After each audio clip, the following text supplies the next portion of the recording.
കറുത്ത ഷർട്ടും കറുത്ത കണ്ണാടിയും ചുവപ്പ് നിറത്തിലുള്ള മുണ്ടും ധരിച്ച് കുറെ മൊട്ടകൾ.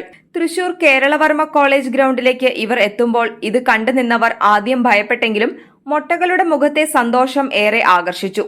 പിന്നീട് ഈ ഭീകരരോടൊപ്പം നിന്ന് സെൽഫി എടുക്കുന്നതിന് തിരക്കിലായിരുന്നു സാംസ്കാരിക നഗരം. അടുത്തു കൂടിയവർക്കെല്ലാം മധുരിക്കും ഓർമ്മകൾ പങ്കുവച്ചാണ് മൊട്ടക്കൂട്ടം മടങ്ങിയത്. സംസ്ഥാനത്തിന്റെ വിവിധ ഭാഗങ്ങളിൽ നിന്നും സമീപ സംസ്ഥാനങ്ങളിൽ നിന്നും കൂടാതെ പ്രവാസികളായവരുമായ 100ഓളം മൊട്ടകളാണ് തൃശൂരിൽ സംഗമിച്ചത്. വാട്സ്ആപ്പ് കൂട്ടായ്മയിൽ കൂടി പരിചയപ്പെട്ട 500-ലധികം അംഗങ്ങളിൽ നിന്നും 100ഓളം പേരാണ് പരസ്പരം അനുഭവങ്ങൾ പങ്കുവച്ചും ഫോട്ടോ എടുത്തും വീണ് കിട്ടിയ ദിനം ആനന്ദകരമാക്കിയത്. കഴിഞ്ഞ 2 മാസം മുൻപ് ഒന്നിച്ചത് വെറും 25 മൊട്ടകൾ മാത്രമായിരുന്നെങ്കിൽ ഇന്ന് 20 മടങ്ങ് അംഗങ്ങളുമായി വളർച്ചയുടെ പാതയിലാണ് മൊട്ട ഗ്ലോബൽ. പ്രവാസികൾ ഉൾപ്പെടെ അന്താരാഷ്ട്ര തലത്തിൽ ഉന്നതസ്ഥാനീയരായ നിരവധി വ്യക്തിത്വങ്ങൾ ഇതിനോടകം അംഗങ്ങളായതായി സജീഷ് കുട്ടനെല്ലൂർ പറഞ്ഞു. മുടിയില്ലാത്ത കാരണത്താൽ മാനസിക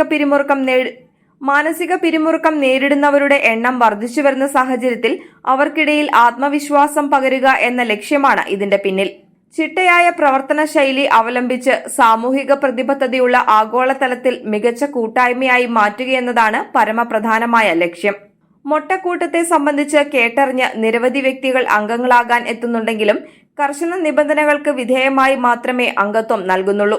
തലമുടി മുണ്ടനം ചെയ്ത വ്യക്തിയാണെങ്കിലും അഡ്മിൻ പാനലിന്റെ ഹോം സ്റ്റഡി റിപ്പോർട്ടിന് ശേഷം മാത്രമാണ് അംഗത്വം നൽകുന്നത്. മതസൗഹാർദ്ദത്തിനും സാമൂഹിക പ്രതിബദ്ധതയ്ക്കും ഊന്നൽ നൽകി വിവിധ മേഖലകളിൽ വ്യക്തിമുദ്ര പതിപ്പിച്ച നിരവധി പേരാണ് ഇതിനോടകം മൊട്ട ഗ്ലോബലിലേക്ക് എത്തിയത്.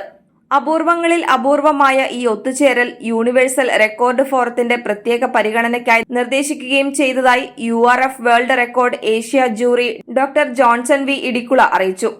തൃശൂർ നഗരത്തിൽ നടന്ന പുലികളിയിൽ കാനാട്ടുകര സംഘത്തിന് ഒപ്പം ജനലക്ഷങ്ങളുടെ ഹൃദയം കീഴടക്കിയാണ് മൊട്ടക്കൂട്ടം മടങ്ങിയത്.